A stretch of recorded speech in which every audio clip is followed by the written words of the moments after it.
Uma das maneiras mais interessantes de conhecer alguém, pessoa ou país, consiste em percorrer as suas mudanças. Mudamos muito. Os portugueses são hoje muito diferentes do que eram há 30 anos. Vivem e trabalham de outro modo. Mas sentem pertencer ao mesmo país dos nossos avós. É o resultado da história e da memória que cria um património comum. Muitos dizem que Portugal não mudou, porque o país ainda é pobre e pequeno. Mas não é verdade. Os portugueses mudaram, e muito.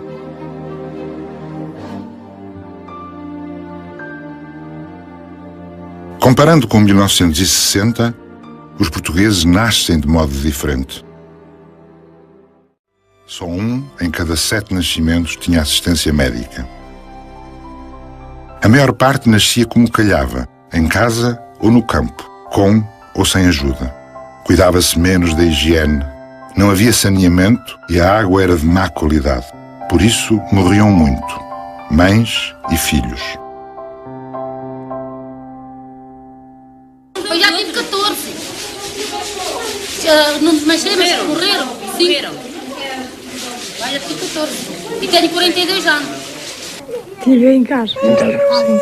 É, portanto, acompanhada de médicos, sem ninguém? Não, aqui não tinha médicos. Isto é o normal aqui na aldeia, portanto, não haver assistência médica durante o parto? Não, aqui na aldeia a gente é aqui assim, certas mulheres assim que entendem e depois as gente que elas têm. Há 15, 20 anos, este bebê não ia sobreviver, este pequenino não ia sobreviver, aquele pequeno talvez sobrevivesse e aquele outro não ia sobreviver.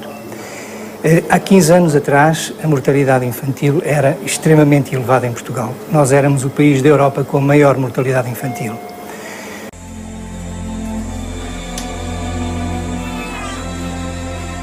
Vive-se mais e melhor. A alimentação, os cuidados de saúde e os hábitos de vida tornaram-se diferentes.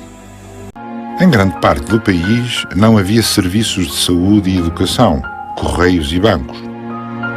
Por volta dos anos 60, faltavam a água canalizada, a eletricidade, os telefones e os esgotos. Em cada 5 casas, 4 não tinham banho. 2/3 não tinham água. Menos de metade tinha eletricidade. Não é fácil imaginar hoje como viviam os nossos avós, nem o que era a noite com candeeiro a petróleo, ou o que era ir buscar água ao poço ou à fonte. Já há 20 anos, o que é que era diferente aqui em Sardeiras? Diferente é uma coisa muito diferente de agora. Mas porquê? Porque faltava-nos a luz, faltava-nos a água, faltava tudo. Faltava tudo aqui na Sardeira, faltava tudo. E estrada tinha? E estrada, nem nada tinha. Antigamente era um povo desgraçado. Em 1960, não era assim. Vamos tomar atenção à lição e começa a ler o António Ventura, A Vida no Campo. A vida no campo. O Manuel António, desde pequenino, começou a gostar da vida no campo. Ainda no berço, muitas vezes adormeceu à sombra das árvores, enrolado pelo canto dos passarinhos, enquanto a mãe lhe dava no amanho da terra. É mais alto um bocadinho. Mais tarde, quando já andava na escola, aproveitava as horas livres para ir fazer companhia ao pai e ajudá-lo nas faines da lavoura. Nessas ocasiões, o Manuel António, extasiado e pondo os olhos no pai, sentia crescer lá dentro de si uma grande vontade de ser lavrador. Quando chegou à idade, foi para o soldado. Voltou à sua terra cheio de saudades do pai, dos bois e das lavradas. Casou, tem hoje um rancho de filhos. Trabalha e é feliz. Na aldeia todos o respeitam. Pronto, já chega. Obedientes, pobres, honestos e trabalhadores. Era assim que se imaginava a casa portuguesa.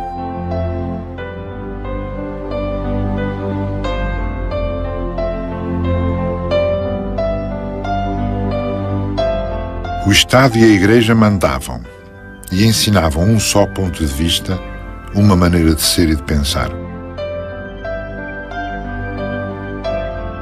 Por isso, nas escolas havia um só manual, chamado Livro Único. Mal se conhecia o que se passava noutros países. Viajava-se pouco. A sociedade portuguesa era fechada. Nas ruas, falava-se só português e havia poucos estrangeiros.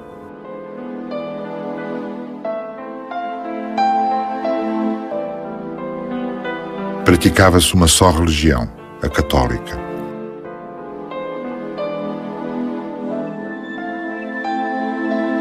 O governo proibiu os partidos. Era difícil e arriscado pensar de modo diferente. Livros, filmes e música de outros países chegavam dificilmente a uma população pouco educada e submetida à censura. A imprensa e a televisão eram controladas. A polícia podia escutar os telefones e abrir as cartas. Nos arquivos da PIDE há milhares de cartas e fotografias de família apreendidas a pessoas que nunca as receberam.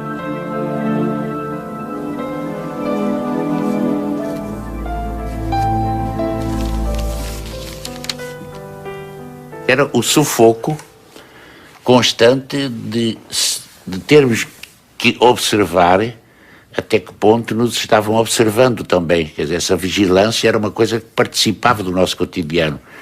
As paredes tinham ouvidos, a PIDE tinha mais que ouvidos, não é? Tinha outros instrumentos.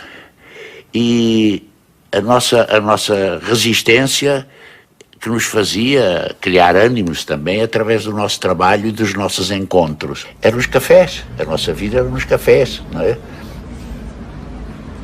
Nos cafés, quase só frequentados por homens, conversava-se a voz baixa.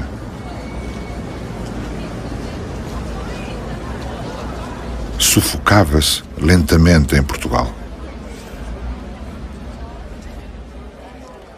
Mas esse era o nosso mundo.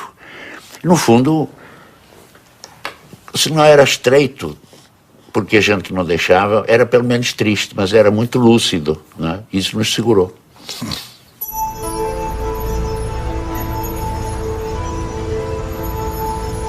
Comprar um livro estrangeiro não era fácil. Os que havia estavam de acordo com o regime e os costumes aceitos. Os outros, ou não chegavam a Portugal, ou estavam guardados para clientes de confiança.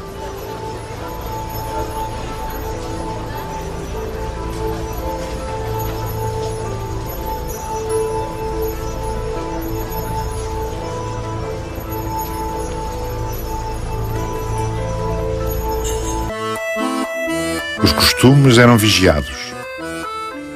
As professoras estavam proibidas de usar maquilhagem e a altura das saias era oficialmente estabelecida. O biquíni só foi permitido nos anos 60. As professoras e as enfermeiras precisavam de autorização do governo para casar. As hospedeiras não podiam fazê-lo. Era necessária uma licença para usar isqueiro. Havia multas para os namorados que se beijassem na rua. Sair antes do 25 de abril, sair à noite, pode-se dizer que era mesmo chato. Era chato porque era homens com homens, beber copos e se calhar às vezes embabadar-nos e pouco mais, porque não havia grande coisa.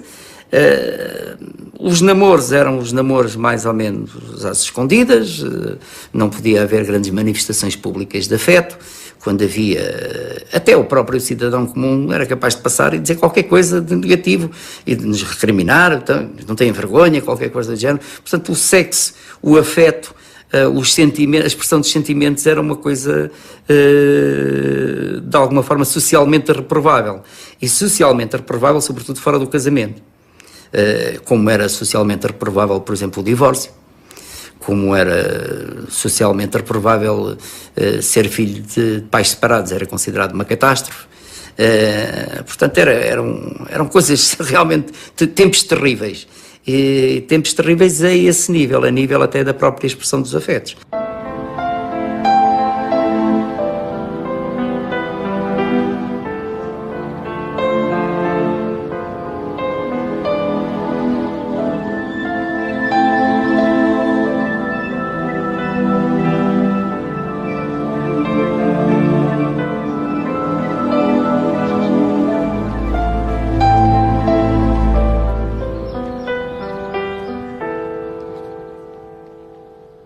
Fazíamos uma patrulha que era paga, a Gulbenkian pagava ao comando, mas nós não recebíamos, né? Que era para não deixarmos na Gulbenkian no jardim, íamos para lá aos sábados e aos domingos para não deixarmos os militares namorarem as esperas. E então quando lá pegava na mão, nós tínhamos que lá dizendo aqui, não pode ser assim, não pode ser desta maneira, não se podiam beijar, não se podiam nada. E então foi quando depois havia um chefe, pronto, que já faleceu, e esse nos dizia, epá, vocês não ligam e tal. Mas como havia lá sempre gente às janelas a espreitar, quando a gente deixava eles namorar lá à vontade, no outro dia éramos logo lá chamados.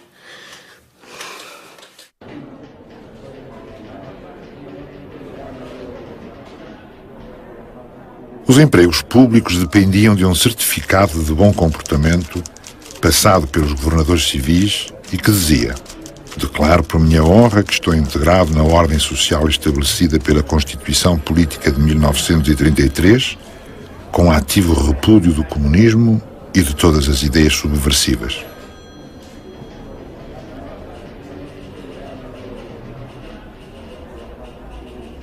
No princípio dos anos 60, vivia-se assim, com medo. –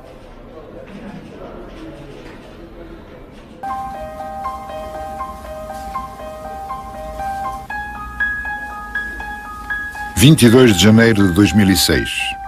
São hoje as eleições presidenciais. Toda a gente pode votar.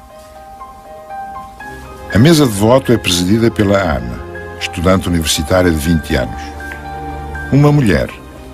É habitual e parece simples, mas demorou décadas e pelo menos uma revolução para chegar aqui.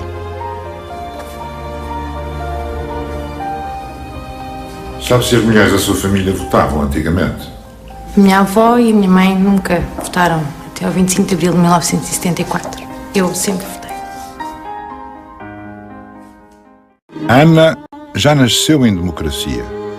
Para ela, o direito de voto não se discute. Mas nos anos 60, os portugueses não tinham os mesmos direitos que a maior parte dos povos ocidentais. As mulheres tinham ainda menos direitos do que os homens. Quando eu casei, eu ganhava 8 escudos, meu marido ganhava 16. Era sempre assim. Quando fui mesmo ali para o Arroz, lá para a Vila Franca, eu ganhava 12 e ele 24. E ele trabalhava com trator, nessa altura foi quando ele aprendeu a trabalhar com trator, ele ganhava, era sempre meio para meio, a gente ganhava. As associações e os sindicatos não podiam eleger livremente os seus dirigentes. Parte da justiça era dependente do poder político. As polícias vigiavam e oprimiam.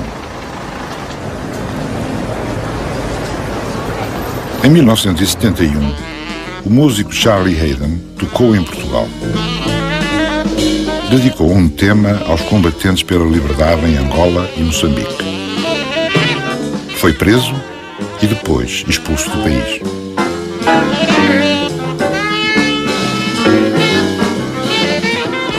Muito mudou desde então. Os portugueses eram submissos, são hoje cidadãos. Eis o caminho percorrido nestas 4 décadas. Foi neste período que foram, pela primeira vez, consagrados os direitos dos cidadãos, fundadas as liberdades públicas e estabelecida a democracia. O novo sistema político reconhece a todos o direito de cidadania, sem olhar ao nome, ao sexo ou à fortuna. A cada cidadão, um voto, todos iguais perante a lei.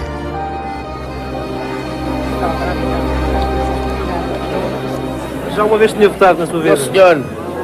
Porquê este ano? Este ano, só este ano é que sou português. Eu tenho 53 anos para ser português. Nas universidades, os estudantes lutavam por liberdade de expressão e associação.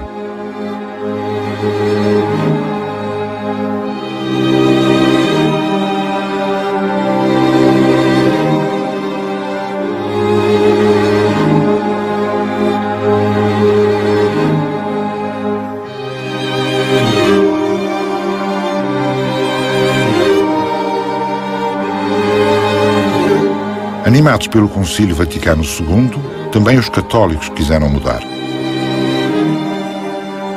Mas isto era contrariado por um país em guerra. Todos os anos, milhares de jovens partiam para a África e viam esquecidos por 2 anos os seus projetos. Fazer uma família, comprar casa, viver na cidade, estudar, subir na vida.